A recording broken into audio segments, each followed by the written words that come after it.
This world shall know pain. Almighty push.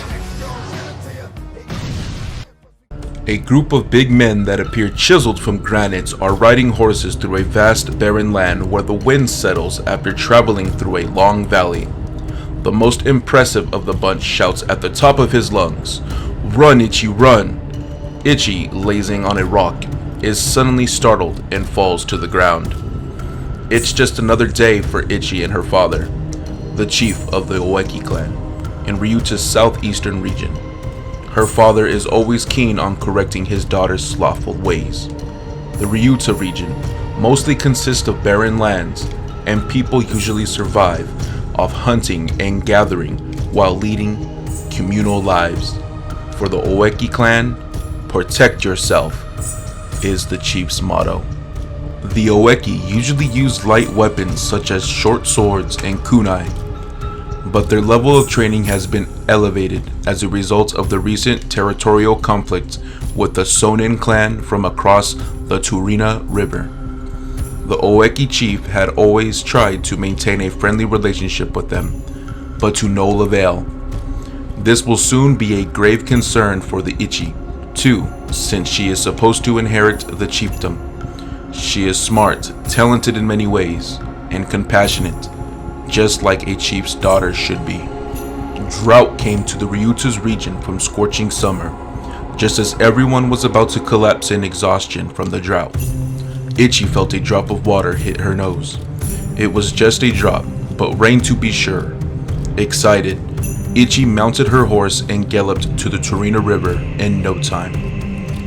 When she stopped by the riverbank to rest, she discovered a woman who had fainted on the other side of the river. Itchy put the woman on her horse and ran to the town. The woman was on the verge of unconsciousness, but the Oeki clan's care and treatment worked wonders. After waking up, the woman confessed that she was from the Sonin clan, which embarrassed and upset everyone around her, including the chief. Itchy begged and begged her father to accept her, and the Oeki clan finally decided to take the Sonin woman in. After fully recovering, the Sonin woman woke Itchy up one night, saying she wanted to show Itchy something. What she brought with her was a traditional Sonin weapon. It was shaped like a gigantic ring big enough to cover one's entire body, and was sharply bladed on one side. The weapon's name was Sa Chakram. Itchy told the Sonin woman that the Sa Chakram reminded her of the gleaming moon, which caused the woman great joy. The woman explained that the circular shape of the Sa Chakram symbolized acceptance of all things, and that for everything, the beginning and the ending are the same. Of course, Itchy was too young to comprehend all that, but there was something about it that made her deeply compelled to learn the art of the Sa Chakram.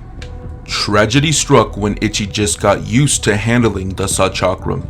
The Sonin clan found the refugee woman, and she knew she had nowhere else to run. After agonizing long and hard, the woman sent a message to her own clan, stating that she would be willing to help them infiltrate and destroy the Oeki clan at once, as long as she would be set free afterward. While Itchy was asleep, the village burned. Chaos reigned as people ran through the camp in a panic, and the sounds of weapons clashed in the night.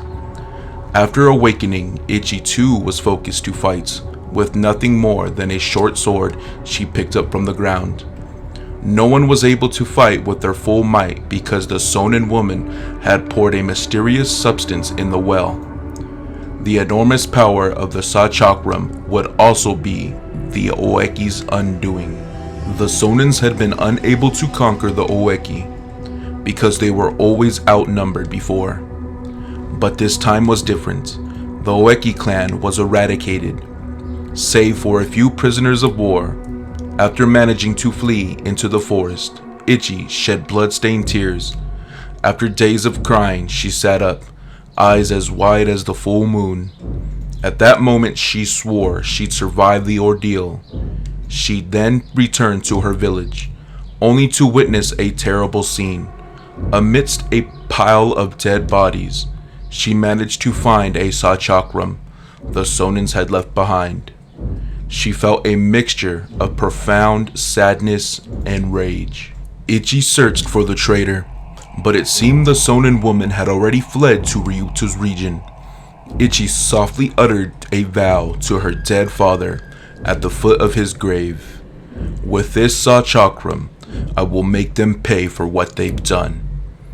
I will not rest until the moon turns pale and all else is covered in crimson blood.